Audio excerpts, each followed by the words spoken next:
看着那脸色被自己气得发白的宋云飞，楚风的内心则爽快的很，因为楚风就是故意要气他的，毕竟梁子已经结下，不管怎么样，宋云飞都要找机会对付楚风。这种没有回旋余地的情况下，楚风就要抓住任何机会来打击宋云飞。可是忽然间，宋云飞的脸色竟然有所好转，他用古怪的目光看着楚风，嘴角竟然还挂着一抹冷笑。对于宋云飞这如此古怪的变化，楚风则是心中一沉，隐隐间感觉到了不妙。而就在这时，这空间的门忽然开启，一道身影走了进来。看到这人，许多人都目露惊讶之色，哪怕夏雨儿也如此，因为此人乃是大千上界大名鼎鼎的存在韩愈。韩愈，你怎么会进入这里？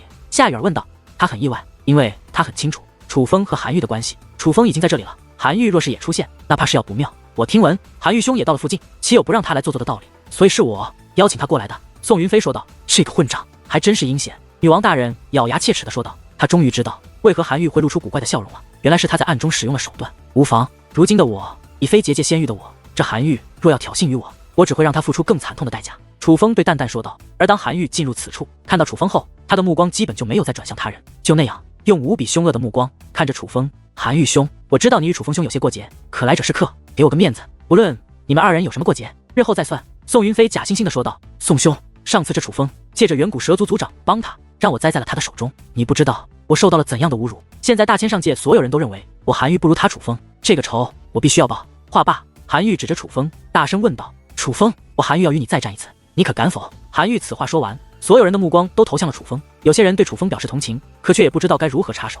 他们都很清楚，这韩愈是宋云飞请来对付楚风的，所以他们若是开口劝解，可不是与韩愈为敌，而是与宋云飞为敌，所以没有人愿意开这个口。唯一敢开这个口的，在场的只有2个人，一个是口直心快的剑无情，另一个则是夏雨儿。这里是夏雨儿的地盘，宋云飞未经过他的允许将韩愈请来，他已是有些不悦，所以在众人都不敢说话的时候，夏雨儿则站在了楚风的身前，想要开口替楚风解围。可就在夏雨儿说话前，楚风却是抢着开口了。不是不敢，只是怕你会比上一次输得更惨。狂妄，楚风，你真是大言不惭，你上次怎么赢的？你心里清楚，你凭什么还敢这么与我说话？没有了远古蛇族族长的撑腰，你凭什么？韩愈指着楚风大声问道。凭什么？楚风微微一笑，随后他的气息释放而出，说道。就凭我自己。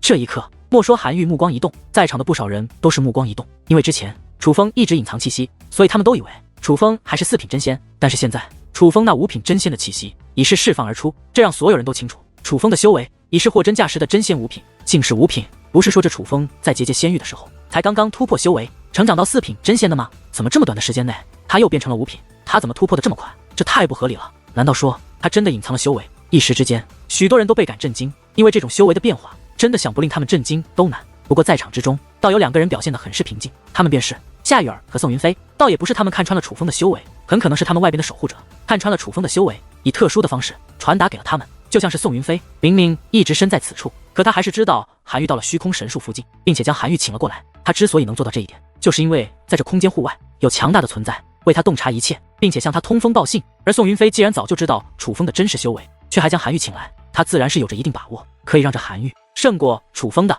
此刻韩愈很是惊讶，可也只是惊讶而已，难怪有了底气，原来修为又长进了。来吧，这里地方太小，施展不开，既然你有意和我一战，我们去外面可好？韩愈说道。出去就出去，怕你不成？楚风表现得很是无所谓。就在楚风同意之后，这空间的门竟然就此开启，韩愈立刻走了出去，楚风也是紧接着跟了出去。可是当楚风出去后，才发现这片空间之外虽然谈不上是人山人海，可是一眼望去，那天上地下却是到处都有人影。来了，是韩愈和楚风，看来他们真的要交手了。太好了，上一次他们在结界仙域那一战未能看到，实乃遗憾，今日终于可以弥补这个遗憾了。看来这次虚空神术并没有白来啊。当楚风出场之后，人们竟然沸腾了，真是好心机啊。楚风回过头去，看向了那刚刚走出来的宋云飞，他很清楚，这一切都是宋云飞捣的鬼。宋云飞不仅仅是想让楚风输给韩愈那么简单，他是想让楚风当着众人的面败给韩愈。这样一来，楚风将脸面全无，比宋云飞先前还要丢脸10倍、100倍，甚至1000倍。这宋云飞果然如楚风所猜测一般，够狠、够阴、够毒，难怪星陨圣地的弟子都那么怕他，想必他们也都是了解他们这位圣子的品行的。楚风兄弟，你若是现在反悔，还来得及，有我在这里，没有人可以为难你。见楚风看自己，宋云飞对楚风说道：“不劳宋兄费心了。”楚风对宋云飞说道。随后楚风又看向了韩愈，说道：“可以开始了吗？”等一下。韩愈摇了摇头，随后说道：“这一次我可谓是有备而来。”话罢，韩愈手臂一扬，竟有一道光芒体自其手中飞掠而出。那光芒体飞出后急速扩大，眨眼间便化作了一道贯穿天地的结界巨网。此物名为决斗空间，它出自结界大师之手，虽然只可以使用一次，可却非常的坚固。当其启动之际，可以维持半个时辰。半个时辰之内，5仙强者也无法将其轰碎，并且他有着武力以及结界之术的力量，你我进入其中，外人便无法插手。到时候你我二人便只能各凭本事。他的钥匙只有2把，凭借钥匙，你我可以进入其中。今日你我二人就在这决斗空间内定胜负。话罢，韩愈将其中1把钥匙丢给了楚风，而他则手持另外1把钥匙，快速地飞向了那决斗空间。凭借钥匙，他直接踏入了决斗空间之内。楚风接过钥匙之后，并未立刻动身，而是在其额头之上将神级雷纹汇集而出。当神级雷纹出现之后，楚风的修为也是从5品真仙提升到了6品真仙，和韩愈同一个级别，那便是神级雷纹。我还是第一次看见，太厉害了！这应该是我大千上界唯一一个修炼了神罚玄功的人吧？看到楚风的神级雷纹，许多人都表现得很是激动。而就在这时，楚风意念一动，远古战斧和远古战剑2种逆天秘技也是同时出现。这一刻，楚风的修为还是5品真仙，可是那远古战剑逆天战力却已经展现。所有人都很清楚，此刻楚风的战力已是能与7品真仙一战，厉害，太厉害了！若不是亲眼所见，真是不敢相信啊！这楚风竟然真的掌握如此手段，竟然能从5品真仙硬生生的把战力提升到7品真仙。看到远古战剑和远古战斧，人们那惊叹的呼声则是又强烈了一波。手段可不是只有你楚风有。就在此刻，韩愈则是意念一动，他的天赐神体也是释放而出，他的修为从6品真仙提升到了7品真仙。楚风，就算你的修为提升到了5品真仙，可是你也只是与当日的实力一样罢了。但是我却不同，今日这一战你输定了。韩愈自信满满，同时双拳紧握，他已经迫不及待的想要教训楚风，是吗？然而楚风却不以为然，手持那把钥匙便进入了决斗空间之内。而当楚风踏入决斗空间的那一刻，所有人都是变得格外兴奋，目不转睛地盯着那决斗空间内的楚风与韩愈2人。眼下这方天地所出现的人数起码有上万之多，可是天地之间除了那决斗空间所发出的嗡鸣以及偶尔吹过的风声之外，竟然是再也没有其他声音。人们不想错过这场战斗的一丝一毫，因此不仅目不转睛地盯着2人，竟然还屏住了呼吸。楚风，我韩愈这一次可不会给你翻身的机会了。韩愈说话间，将自己的半成仙兵握在了手中。尽管他之前败给过楚风一次，可是他此刻却是自信满满，就如同他有着十足的把握可以击败楚风一般。韩愈，你把话说反了。楚风说道。什么？你这是何意？韩愈则有些发懵，看来他没听懂楚风的意思。我说你把话说反了，毕竟上败的是你，而不是我楚风，我何来翻身之说？就算翻身，也是你韩愈翻身，而不是我楚风。当然了，我可以把你先前说的话奉还给你，我是不会给你翻身的机会的。楚风笑眯眯看着韩愈，他的表情很是轻松，也很是轻蔑，他根本就没有把韩愈放在眼中。听得楚风的话，韩愈气得脸色发青，他的一世英名都因为在结界仙域一战而毁在了楚风手中，而楚风竟然还提及此事，并且是当着这么多人的面，这让他感到无比的愤怒。楚风，上一次在结界仙域，若不是远古蛇族族长暗中帮你，你岂能胜我？这一次在这决斗空间内，没有人可以插手你我2人的对决，而没有人帮的你，就是一个废物，只能受死。韩愈指着楚风大声说道。什么？原来楚风在结界仙域能够胜过韩愈，是因为远古蛇族族长暗中帮忙吗？而韩愈此话一出，在场不明真相的人也是议论纷纷。然而楚风却是面色不改，甚是从容地说道，知道为什么我敢进入这决斗空间吗？就是因为我楚风上次胜你凭的是自己的本事，所以我楚风并不惧你韩愈。话罢，楚风便双掌合并，下一刻楚风的身上便涌现出了幽绿色的气焰，这感觉莫非是仙法？此刻韩愈目光一动，感到有些惊讶。上次在结界仙域和楚风对决的时候，楚风从头到尾都没有使用过仙法，而现在楚风却从一开始就使用了仙法，这给韩愈的感觉就是楚风这仙法是修炼不久的，用仙法，好，我就和你玩一玩。韩愈不敢示弱，他双掌捏诀，顿时周身变化，自其体内很快便散发出青色的气焰。韩愈的仙法好强，当韩愈出手的那一刻，在场的大部分人都将目光凝聚在了韩愈的身上，因为单从气势来看，韩愈的仙法便更胜一筹。我家少城主所施展的乃是最强的一段仙法，青芒剑阵。就在此刻，一位身背巨剑、身穿青衣的老者从人群之中走了出来，是剑王之城的太上长老秦鹏大人。看到这位老者，许多人都是表现出了敬畏之心，因为这位老者不仅是剑王之城的太上长老之一，他还是一位5仙境的强者。当初凭借这把巨剑仙兵，不知斩杀多少强敌，再加上他寿龄已有2万岁，所以这位名为秦鹏的老者在大千上界也可谓是一个名震天下、人尽皆知的人物。然而星陨8仙对于这秦鹏的出现却没有一丝意外，像他们这种级别的存在早就发现了秦鹏，他们也知道这秦鹏应该是保护韩愈而来。可不管怎么样，秦鹏的一番话还是引起了一番震动，毕竟人们都知道一段仙法青芒剑阵，那乃是韩愈的王牌仙法。上一次的天骄武斗会，韩愈就是凭借着青芒剑阵击败对手，夺得妖孽榜排名的。况且在一段仙法中，青芒剑阵的确是少见的强，所以秦鹏的话并非虚言。一时之间，几乎所有人的目光都凝聚在了韩愈身上，他们都想亲眼看看青芒剑阵的强大。唯有夏雨儿一双美眸从头到尾都盯着楚风，楚风公子所施展的仙法似乎有些特别啊。夏雨儿说道。夏雨儿的影响力当真不容小觑，听得他这样一说，人们也都是将目光投向了楚风。仔细观看之后，他们才注意到楚风身上所散发的幽绿色气焰越来越强，就像即将爆发的火山一般。一股极为强横的力量正在酝酿。这种情况下，人们都很期待楚风的仙法，想要看看楚风所施展的究竟是怎样的手段。可猛然之间，楚风身上的幽绿色气焰却是传来一声闷响。很快的，那幽绿色的气焰也是从楚风的周身消散。这一刻，许多人都是目露失望之色。他们都很清楚，这种情况只能说明一点，那就是楚风施展仙法失败了。哈哈，这是什么鬼？这是仙法还是在放屁啊？这楚风也太逗了吧！仙法没有练成，也敢出来施展，这不是出来丢人现眼吗？星陨圣地的天才弟子们讽刺的大笑起来。他们都知道，楚风之前让宋云飞难堪是故意的，所以抓住机会就想侮辱楚风一番，还以为你有何手段，搞了半天你是来搞笑的。韩愈也是讽刺的笑了起来。此刻他身后的光芒已经达到了极致，他所酝酿的仙法已是大成，所以面对仙法失败的楚风，他倒是有着嘲笑的资本。小看我这仙法，你是会吃苦头的。楚风说道，学艺不精，还敢大言不惭，我韩愈今日就让你知道什么是真正的仙法。韩愈说话间，手掌向楚风猛然一指，下一刻漫天的剑光闪烁，如流星一般向楚风飞掠而去。然而那仙法还未靠近楚风，速度竟然开始减缓，甚至就连气息都变得弱了10倍不止。这样的青芒剑阵已经是难以对楚风造成威胁，所以楚风不闪不躲，就站在原地，眼睁睁地看着青芒剑阵轰在自己的远古战剑与远古战斧之上。果不其然，青芒剑阵的威力被减弱了，所以楚风毫发无损。怎么会？韩愈一脸不解。上一次与楚风对决，尽管青芒剑阵也被楚风使用远古战剑和远古战斧挡下，可是楚风却付出了极大的代价。怎么这一次楚风竟然毫发未损？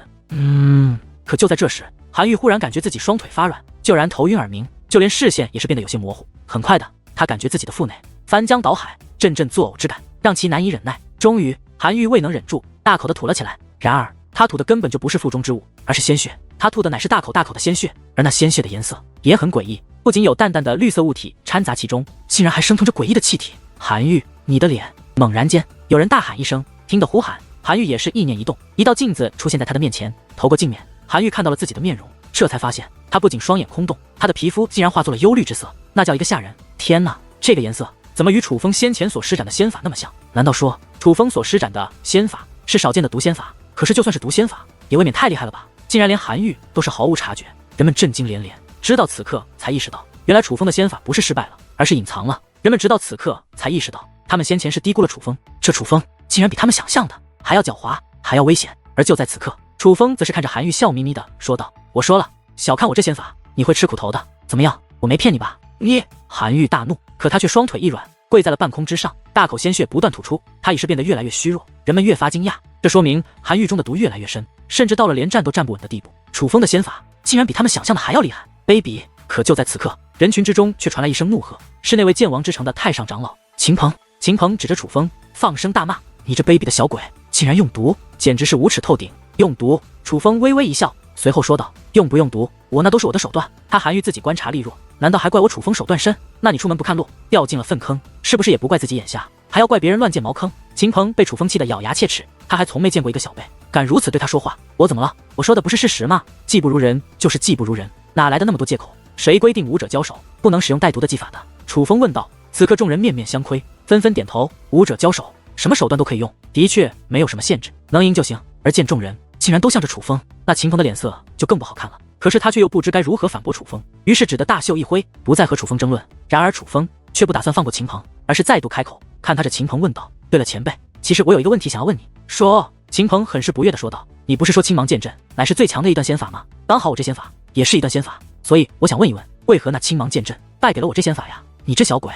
秦鹏气得怒目瞪圆，连胡子都炸了起来，他真是被气坏了。可是他却又不知如何反驳，毕竟青芒剑阵是最强一段仙法，这种话的确是他说的，可是青芒剑阵又的确败给了楚风的仙法，他哪怕再不爽，却也只能认栽了。楚风，你这般嚣张，莫非你觉得你已经赢了？然而就在这时，那已虚弱到快要昏倒的韩愈却是取出一颗丹药，丢入了口中。那丹药是禁药九转通天。虽然韩愈的速度很快，可还是有人看到了韩愈服入口中的那颗丹药。那颗丹药可不是寻常的禁药，那是非常厉害的禁药。可是这九转通天还有一个特点，药力很强，可是反噬作用却不是很大，这有违循常禁药的特点。正因如此，这九转通天的价格可以说是非常之高，堪称天价。可哪怕是天价，这九转通天仍是非常稀少。此刻夏雨儿不由自主地看了宋云飞一眼，对于九转通天这种禁药，他是知道一些的。这药不仅贵，也的确很稀少，可谓是可遇而不可求的宝贝。但是宋云飞在一个机缘巧合之下，却曾一口气得到过10颗九转通天，所以他几乎能够确定，这韩愈拥有此等禁药，一定是宋云飞赠予的。这也就难怪宋云飞这般有恃无恐，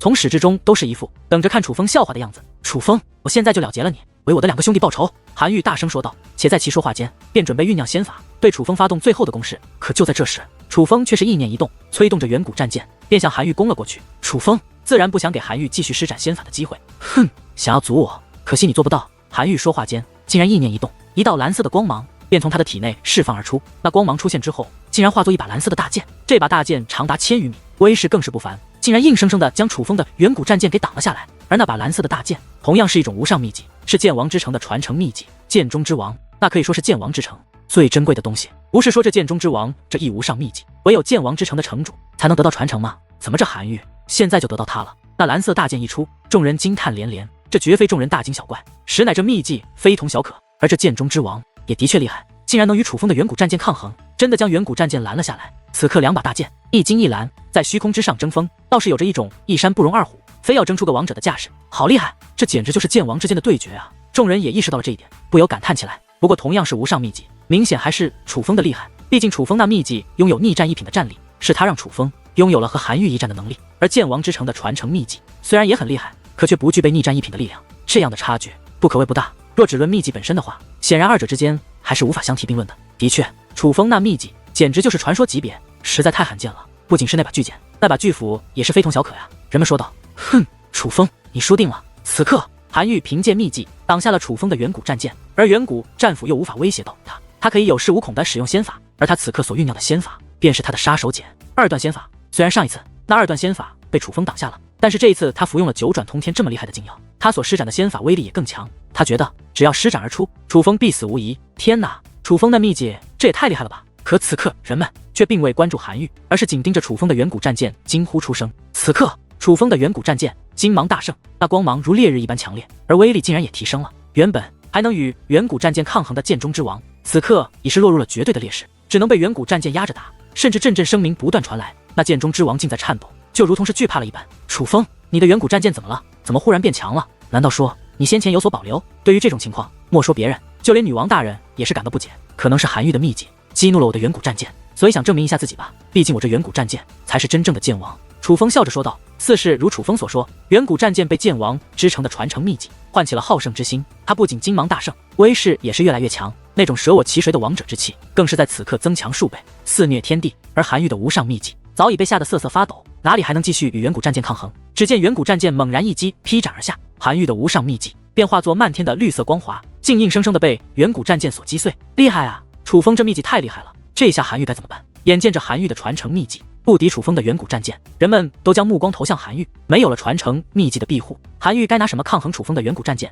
哼，楚风，别高兴得太早，这场战斗已经结束了。然而面对众人的目光，韩愈不仅有恃无恐，竟然还露出了胜券在握的气势。而韩愈所表现出来的自信也绝非虚张声势。此刻韩愈的周身开始发出阵阵轰鸣，莫说大地，就连虚空都在剧烈的颤动，就像某种能量将要爆发了一般。而在这种变化之下，韩愈身上所散发的金光也开始产生了变化，那金芒竟然化作了一尊佛像，这佛像高达3000米，直入云端，如同一座大山一般，将韩愈守在了当中。当这巨佛出现后，那原本巨大的决斗空间都显得没有那么巨大了。二段仙法，韩愈已经施展出来了。看着那如山峰一般的金色大佛，原本担心的韩愈人们则是将担忧的目光投向了楚风。这可是二段仙法，威力之强，无需多言。若是韩愈施展不出，楚风自然有胜的机会。可是韩愈既然施展出来了，那么楚风又将如何抗衡？楚风败了。而在众人猜测之际，那宋云飞却是给出了一个准确的答案。何以见得？对于宋云飞的话，剑无情则是有些怀疑，于是开口询问，想要求个答案。那是二段仙法，本就厉害，何况韩愈服用了九转通天那样的禁药，而楚风虽然掌握的诸多手段的确逆天，可真实修为却是五品，五品真仙不可能掌握二段仙法，试问他如何取胜？宋云飞对剑无情问道。是啊，楚风不可能掌握二段仙法，而他的逆天手段都施展出来了，也就是说楚风没有底牌了。宋师兄分析的极是，楚风的确是必败无疑啊。宋云飞此话一出，莫说星陨圣地的人，就连其他小辈也是纷纷为其竖起了大拇指。在众人的称赞下，宋云飞显得更加得意。至于剑无情，也并未反驳，他的确找不到反驳的理由，毕竟他对楚风不了解，他也不知道楚风该如何化解这一危机。可是他却不觉得楚风会败，因为他注意到楚风的脸上一如既往的从容，从始至终都未曾出现过一丝惶恐。二段仙法，真佛之手。就在这时，韩愈大喝一声，他终于出手了。而韩愈这一出手，那原本护着他的金色大佛竟然化作了一只巨大的手掌，向楚风拍了过去。此掌一出，莫说决斗空间之内抖动连连，虚空碎裂，就连决斗空间之外的虚空都是轰鸣阵阵，不断颤抖，威势之强令人赞叹。而这便是二段仙法的威力。至于楚风，也并非没有举措，他早已将远古战剑收到身边，如守护阵法一般，将自己护在了当中。而远古战剑与远古战斧相互叠加，两大秘技金芒璀璨，倒也是如同两大护法合为一体，倒也给人一种坚不可摧之感。哼，没用的，这一次你挡不下。可对于楚风的防御手段，韩愈却是嗤之以鼻。尽管上一次楚风就是凭借远古战剑和远古战斧挡下了韩愈的这二段仙法，可是这一次韩愈却依旧自信满满。他很清楚，这一次施展的二段仙法威力比之前要强大了几倍不止，所以他觉得楚风挡不下。巨响传来，天地皆动，那如山峰一般的巨手已是轰然而至，轰在了远古战剑与远古战斧之上。那巨手之大，哪怕远古战剑和远古战斧在其面前也是渺小了几分。而那巨手不仅体型巨大，威力也是强于远古战剑和远古战斧。远古战剑和远古战斧这两大秘技，此刻不仅剧烈抖动，还出现无数道裂痕，仿佛随时都会崩裂。楚风还要用上一次的招数赢他吗？女王大人问道。尽管在众人看来楚风要输，可是女王大人却很清楚，楚风可是有五行秘技护体的，哪怕韩愈再强，可是只要他的战力与楚风相差不多，那么他就无法杀死楚风。上一次楚风胜过韩愈，根本就不是凭借远古战剑和远古战斧挡下了他的攻击，而是用五行秘技炸死，从而对韩愈做了一次偷袭。而韩愈还并未意识到这一点，所以楚风若继续使用上一次的计策，女王大人觉得还是可以成功的。不，这一次我换一个方式。楚风说道。你想怎么做？女王大人有些好奇。我要从正面将其击溃。楚风说道。从正面？女王大人更是不解了。呵，就在女王大人不解之际，楚风则是大喝一声，紧接着楚风的身上竟再度散发出幽绿色的光芒，光芒化作气体，如同火山爆发一般，自楚风体内喷发开来，席卷四方。那气息莫非是仙法？可是楚风的仙法不是刚刚用过吗？怎么可能在这么短的时间内就再使用一次？围观之人注意到了那幽绿色的光芒，还都以为楚风是要再度施展一段仙法毒气流。不对，这并非楚风先前所施展的仙法。可是很快便有人否定了那一猜测，因为那幽绿色的气体出现后，并非只是凝聚酝酿，那幽绿色的气体越来越多，竟然形成了一道巨大的虚影。那虚影开始清晰，乃是一个高大2000余米的庞然大物。这物人身兽面，长得凶神恶煞，再加上它浑身上下乃是幽绿色的毒气凝聚而成，所以一眼看去甚是吓人。哪怕它的体积比韩愈的二段仙法要小上一点，可若但从了外观来看，它可比韩愈的二段仙法要有威慑力得多。那是二段仙法。有人惊呼一声，什么二段仙法？这不可能，绝对不可能。此话一出，许多人便同时发出质疑。二段仙法哪怕是天才修炼，也要6品真仙的修为才可以，5品真仙这简直是没人可以做到的事，所以人们才充满质疑。不，倒是有人做到过，那便是大千上界公认的最强之人，而那个人已经成为了传说，同时也成为了大千上界的禁词。那个人叫做楚轩辕。可是楚轩辕是什么人？那本身就是一个传说中的人，是一个29岁便坐上了楚氏天族刑罚堂堂主之位的存在，是一个29岁便击败了道皇宫公主的存在，是一个29岁便被怀疑他可能已是大千上界最强者的存在。楚轩辕这一生都是传奇。楚轩辕的出现打破了所有人对修武之道的认知，打破了对天才的看法。换句话说，现在的天才就算再强，可是在当年楚轩辕的面前，那都是不值一提的。毕竟当现在大千上界的天才还在争夺谁是100岁以内最小者的时候，当年仅29岁的楚轩辕就已经可以击败大千上界最顶尖的人物，站在大千上界的最巅峰，所以人们才觉得楚风不可能在5品真仙的时候就掌握二段仙法。那的确是二段仙法，不会有错。可就在众人质疑的时候，星陨八仙之首的星翼长老却是缓缓开口，竟是真的。而他此话一出，宛如一道巨石落入平静的湖面，顿时掀起了轩然大波。毕竟星翼长老身份超然，他说的话的确让人信服。可是5品真仙便掌握二段仙法，这岂不是说楚风做到了只有楚轩辕可以做到的事？岂不是说楚风可与楚轩辕相媲美？真是二段仙法！众人惊叹之际，宋云飞的脸色可就难看了起来。毕竟这是连他都做不到的事啊！宋兄，看来你失算了。就在宋云飞极为不爽之际，那剑无情却是笑着开口了。剑无情很少笑，所以他此刻这一笑，无论是何意，可是对于宋云飞来说，都是一种嘲讽。就算这样又如何？胜负还未定。宋云飞轻哼一声，很是不爽地说道。而剑无情则是微微一笑，不与其争辩，继续将目光投向楚风，仔细观察楚风所施展的仙法。因为有着决斗空间的阻隔，人们无法感受到楚风仙法的威力，一切判断只能凭借猜测。但是无论是剑无情还是宋云飞，他们都不知道，在他们为楚风所施展的仙法而感到震惊之际，其实在老一辈的心中同样是造成了极大的影响。大哥，这楚风他似乎……同一时之间，星陨八仙的其他几位看向了星翼长老，而星翼长老则是用那深邃的目光紧紧地凝视着楚风，他的眼中同样有着一抹震惊。他用传音的方式与他的7位兄弟说道：我知道你们想说什么，不仅是你们，我也看到了，在这楚风的身上，我看到了楚轩辕的影子。星翼长老此话一出，星陨八仙的其他7位的目光也是有所变化，他们再度看向楚风，目光也都变得意味深长。楚轩辕太不寻常，楚风竟有楚轩辕的影子，哪怕只有一点点，都足以引起人们的重视。哪怕星陨八仙也不例外。就在众人震惊之际，一声怒喝响彻虚空，是韩愈。此刻的韩愈脚踏虚空，双掌轰出，强大的力量使得他的浑身上下都憋了一股劲，不仅青筋暴起，就连肌肤都被憋得通红。他在施展全力来催动自己的二段仙法，看来他也注意到了楚风所施展的仙法不简单，所以不想给楚风喘息的机会。然而为时已晚，二段仙法妖毒流，楚风手指对着韩愈一指，轰的一声巨响，那只护着楚风的毒气妖物便化作磅礴的幽绿色气焰，向韩愈冲击而去。这幽绿色气焰太过恐怖，简直所向披靡，竟轻而易举的就将韩愈的二段仙法给轰成了粉碎。在粉碎韩愈的二段仙法后，那磅礴毒气竟然丝毫未减，继续向韩愈冲击而去，并且很快的便将韩愈给吞没。少城主眼见韩愈被吞没，剑王之城的太上长老秦鹏顿时就慌了，因为那决斗空间的远古，他不仅没办法解救韩愈，同样的也无法感应到韩愈是死是活。不过那磅礴的毒气并未一直缠绕韩愈，而是继续向前轰去，直到狠狠地撞在决斗空间的墙壁后才开始消散。而此刻的韩愈也是再度浮现在众人的视线之内，只不过此刻的他已是摇摇欲坠，很快的他便如断线的风筝一般坠落而下，扑通一声，如同死狗一般摔在了地上，那叫一个狼狈。见这一幕，人们看向楚风，充满了认可的目光，他们几乎确定楚风上一次胜过韩愈绝非是巧合，而韩愈先前所说楚风上一次是靠远古蛇族族长暗中帮助才胜过他，就更像是输不起的诬陷了。想到这里，人们对韩愈的印象都或多或少的打了折扣。楚风，你何时修炼的这二段仙法？本女王怎么不知道？女王大人很是欣喜，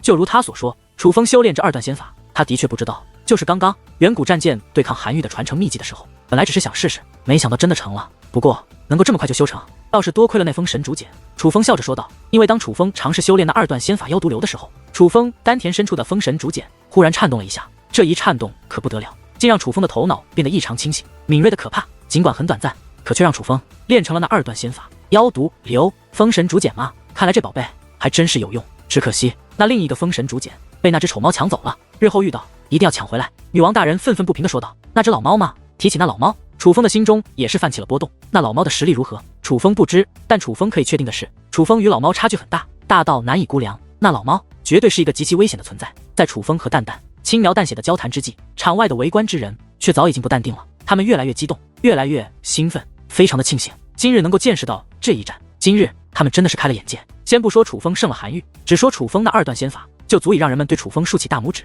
至少在当今的大千上界，能够做到这一点的，怕是唯有楚风一人。可他们若是知道楚风这二段仙法还是在与韩愈交手之际修炼成功的话，想必他们的震惊将比此刻还要浓郁几倍都不止。这韩愈输得不冤。惊叹之余，有人发出这样的感慨，他们都觉得这场决斗到了这里已经结束。可是楚风显然还不打算放过韩愈，他与蛋蛋交谈之后，竟飞身而下，来到了韩愈的身前。韩愈此刻浑身都是毒气，他非常的虚弱，连站起来的力气都没有。可是当他看到楚风不怀好意的落在身前之后，也是眉头一皱，问道：你要做什么？我做什么？你先前想置我于死地，你说我想做什么？楚风说道。听得此话，原本不安的韩愈反而放声大笑起来。他的确怕楚风羞辱他，可他却不觉得楚风敢杀他，毕竟他韩愈此次是有靠山的。我先前就是要杀你，可你能如何？莫非你想杀我？楚风，你别说杀我，今日你若敢再动我一下，我保你没办法活着离开此处。韩愈恶狠狠地说道。听得此话，楚风看向了剑王之城的太上长老秦鹏。楚风知道韩愈的依仗便是那秦鹏，似是知道楚风的目光是为何意。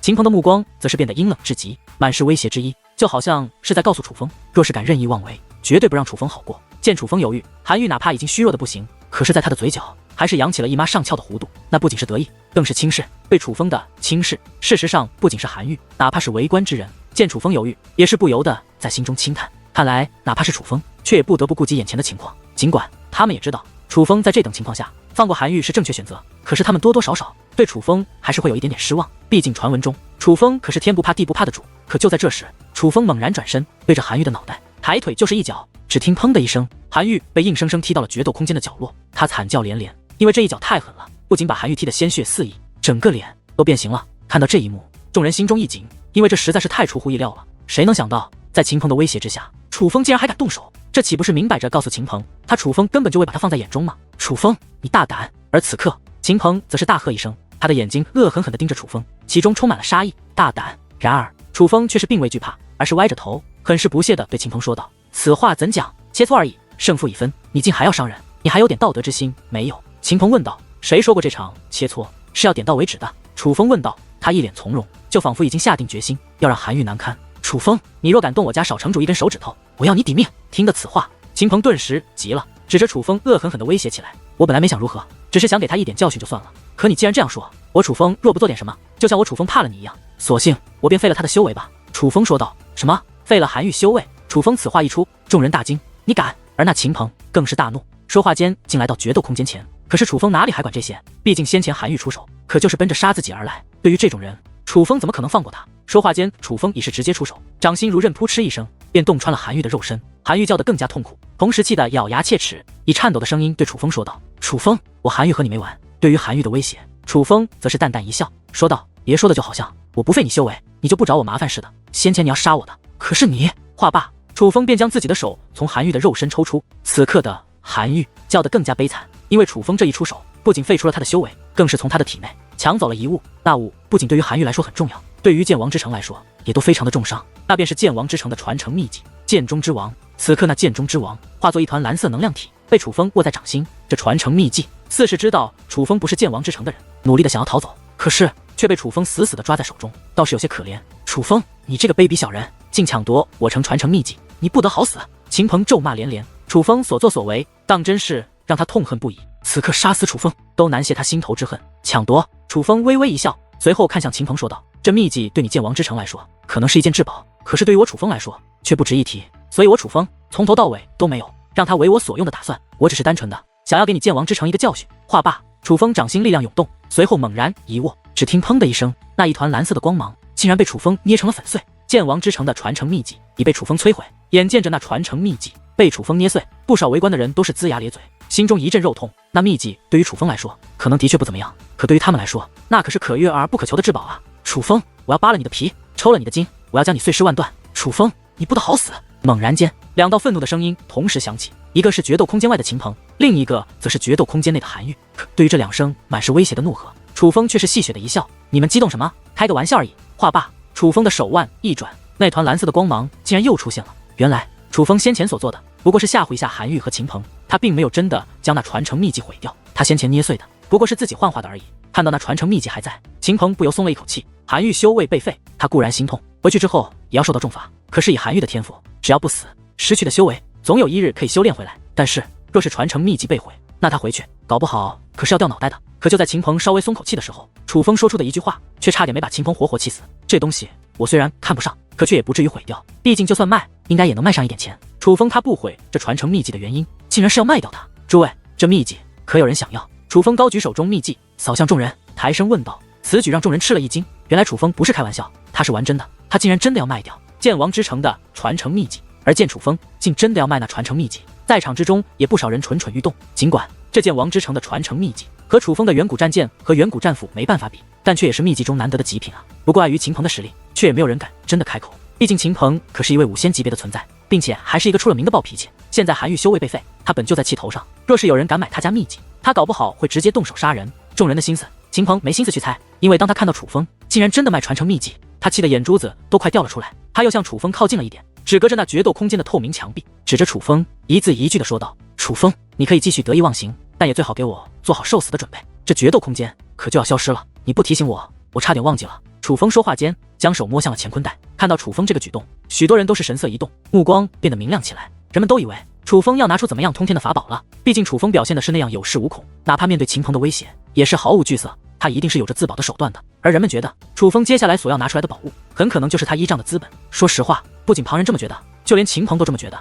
所以看到楚风这个动作，秦鹏竟然不由自主地向后退了退，这是一种没有把握的表现。甚至就连宋云飞以及夏雨儿等小辈的目光也是变得认真起来。所有人都想知道楚风摸向乾坤袋究竟是要取出怎样通天的宝物。而在众人的注视之下，楚风也的确取出了一物，此物自然就是楚风最强的依仗邪神剑。那是什么？我没看错吧？那是半成帝兵。楚风在这种关键时刻拿半成帝兵做什么？可是当楚风真的拿出邪神剑后，众人的反应却是一片懵逼，因为这与他们想象中的宝物简直是天差的别。这种期望的落差感实在是让他们难受。这楚风是来搞笑的吗？星陨圣地的弟子更是讽刺的嘲讽起来。他们嘲讽楚风倒也正常，别说是他们这些小辈，就连如同星陨8仙这种级别的强者，也是看不出邪神剑的门道。表面来看，邪神剑就是一件半成帝兵，并且哪怕是在半成帝兵之中，它的品质也是很一般的那种。可是他们又怎会知道，半成帝兵只不过是一个伪装。邪神剑真正的力量若是展现，将让在场的让所有人都为之战栗，哪怕星陨8仙也包括在内。楚风，你如此有恃无恐的依仗，该不会就是这半成帝兵吧？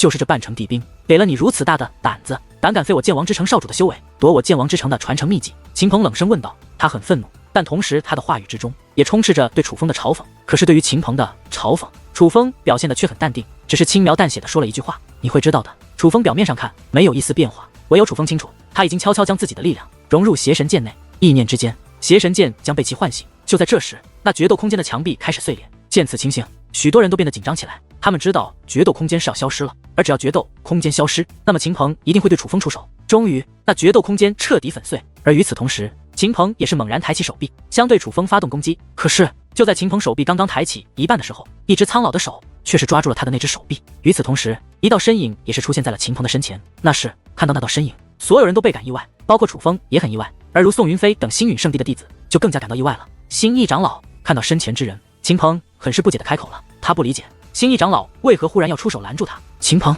以后的事情我不管，可今日这楚风谁也不想动。星翼长老说道。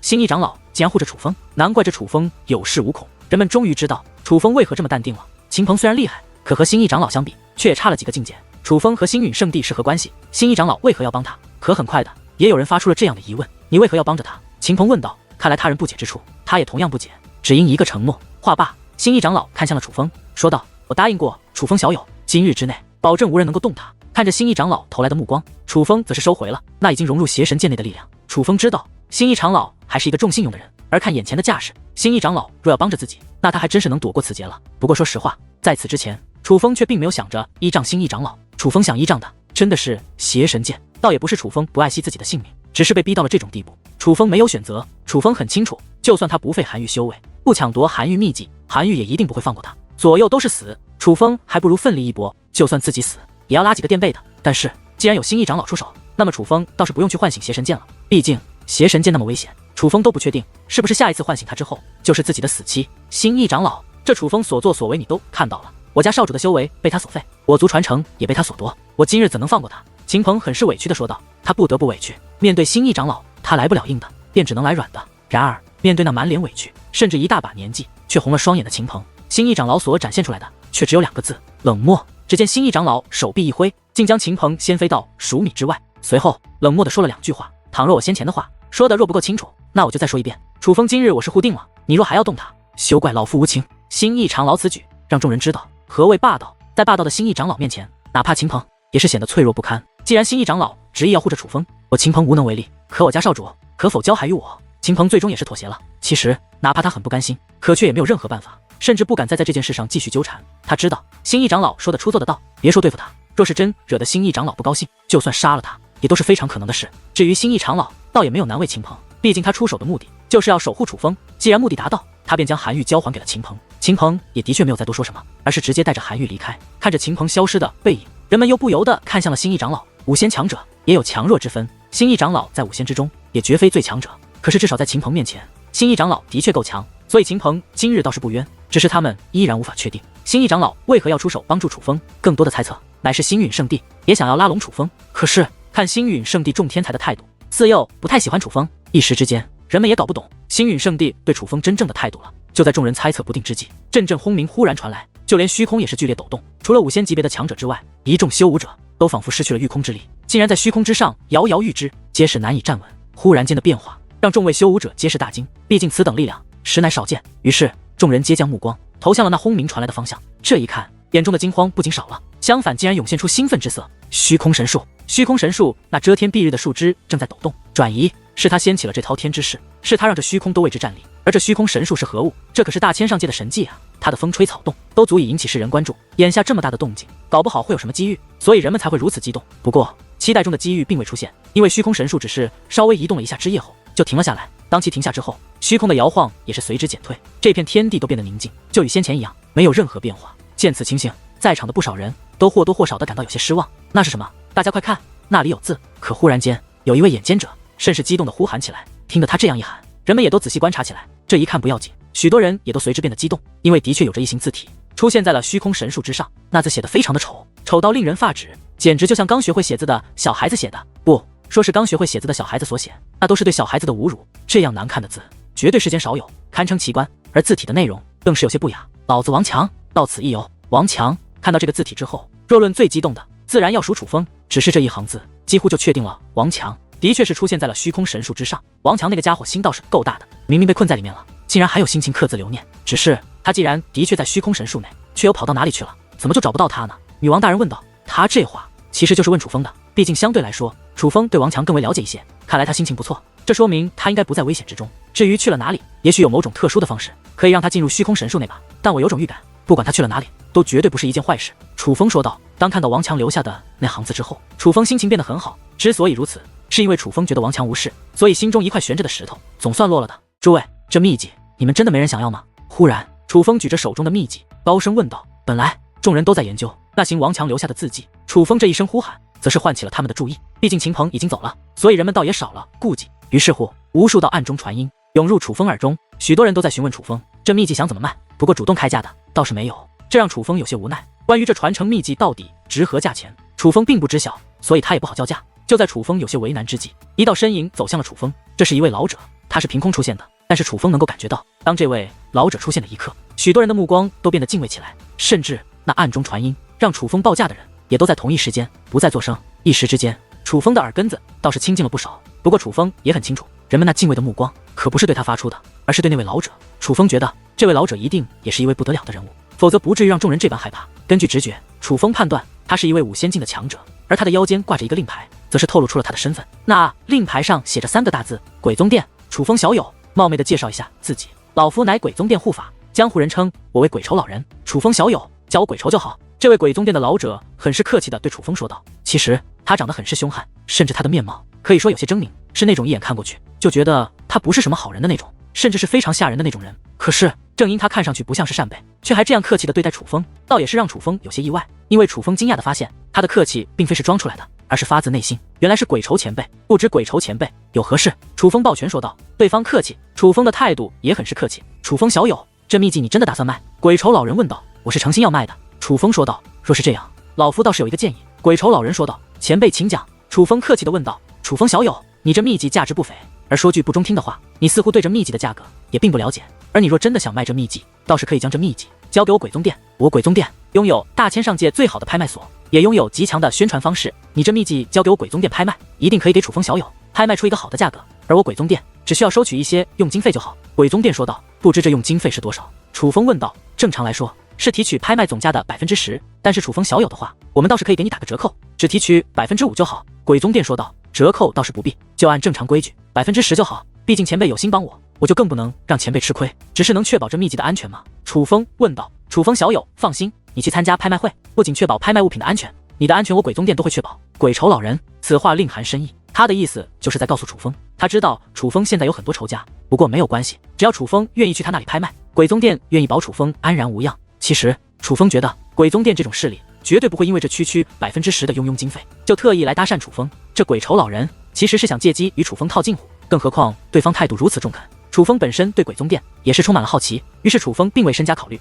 而是爽快的应下，且问道：什么时候拍卖？1个月后如何？1个月后刚好是我鬼宗殿1年1度的拍卖大会，那个时候到鬼宗殿前去拍卖物品的人也就更多，更容易卖出一个好价钱。鬼仇老人说道。地点呢？楚风问道。就在我鬼宗殿总部鬼宗拍卖场内。鬼仇老人说道。好，若是没有意外之事发生，1个月后我去你鬼宗殿一次。楚风说道。楚风小友，请将这个收好，你拿着这个到了我鬼宗殿，将享受上宾之礼。鬼仇老人将一块令牌递给了楚风。楚风知道这令牌的作用，所以将这令牌小心翼翼地收了起来。可就在这时，宋云飞却是走了过来。见宋云飞走来，鬼仇老人也是冲宋云飞和善地点了点头。宋云飞也是回以一笑。从2人的举动中，楚风看得出来，他们2人应该早就相识，早就听闻楚风兄弟手段狠辣，今日一见，还真是名不虚传。竟然只因一场切磋，就废了韩愈修为，还抢夺他人宗门的传承秘籍，怕是此事剑王之成，不会善罢甘休啊！毕竟这件事情于情于理，都是楚风兄弟你做的过分了。宋云飞此话话中带刺，明显就是在讽刺楚风。宋云飞对楚风说完此话，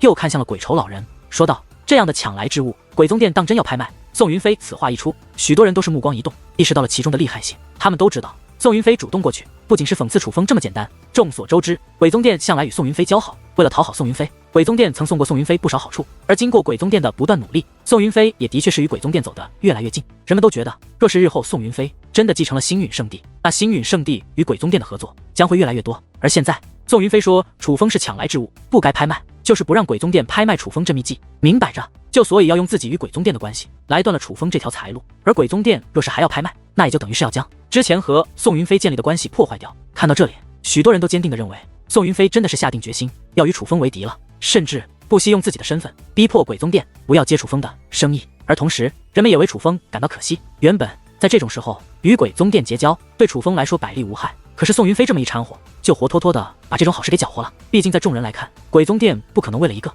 刚刚认识的楚风，就把自己与宋云飞多年建立起来的关系给亲手毁掉。宋云飞小友，此话差异，大家都是明眼人。先前那韩愈的出手，就是要置楚风小友于死地，只是他自不量力，不敌而已。而楚风小友他只是废其修为，以算仁慈。更何况修武世界本就强者为尊，就算是抢夺而来，那又如何？现在各方势力的传承，谁敢说全部都是自家所创，而没有从他处抢来，而后标榜是自己传承之物的？鬼愁老人说道。鬼愁老人此话一出，众人皆是大惊。他们没有想到，在面对楚风与宋云飞的选择之间，鬼愁老人竟然毫不犹豫的就选择了楚风这个后来者。这样一来，也就等于之前鬼宗殿对宋云飞的努力都白白浪费了呀。可正因如此，人们也是意识到，对于鬼宗殿来说，楚风的价值有多高，否则不会这般抉择。众人都已是如此吃惊，那原本自信满满的宋云飞可就更加吃惊了。他真没有想到，之前一直拍自己马屁的鬼宗殿会因为楚风而对他做出这样的决定。鬼愁老人，这件事你可要想好。宋云飞眉头紧皱地说道。他还是并未放弃，毕竟鬼愁老人只是鬼宗殿的成员，还不是鬼宗殿的殿主，所以他现在还是在威胁。只不过他所威胁的已经不仅仅是楚风，而是这位鬼愁老人。宋云飞的言外之意，就是在告诉鬼愁老人，若今日真的因为这楚风而与他宋云飞决裂，那么这个责任他鬼愁老人到底担不得担得起。宋云飞小有所指，老夫很是清楚，不必多问，老夫已经想好，也有这个权利来做这个决定。鬼愁老人说道。听得此话，众人又是神色一动，他们真的没有想到，这鬼愁老人竟然如此坚定，简直一点回旋的余地都是不留啊。